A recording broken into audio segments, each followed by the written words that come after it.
আল্লাহ যদি ইচ্ছা করে, আল্লাহ তাআলা চাইলে কাউকে ক্ষমতা উঠাতে পারে, আবার সে আল্লাহ চাইলে কাউকে ক্ষমতা থেকে নামিয়ে বেজ্জত করে দুনিয়ার জমিন থেকে বিদায় করে দিতে পারে। কথা বলে ঠিক না ঠিক? হযরত মূসা আলাইহিস সালাম বললেন, আল্লাহ রাব্বুল আলামিন, আমরা তো দুই ভাই এখানে এসেছি, এখানে তো অনেকগুলো জাদু বাহিনী রয়েছে, এদের সাথে আমি কেমনে পারবো? আল্লাহ রাব্বুল আলামিন বললেন, মূসা টেনশন করো না, চিন্তা করো না, আমার নাম আল্লাহ, আমার সাথে দিয়েছে যারা পাল্লা, অতীতে কেউ টিকতে পারে না, এই ভবিষ্যতেও কেউ টিকতে পারবে না। ও মূসা, তোমার হাতের ভিতরে কি?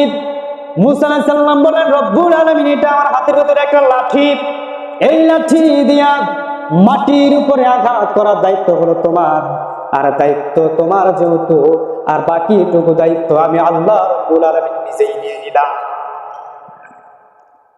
হযরত মূসা আলাইহিস সালাম ওই লাঠি দিয়ে একটি আঘাত করলেন, আঘাত করার সাথে সাথে বিশাল বড় একটি সাপ হয়ে গেল।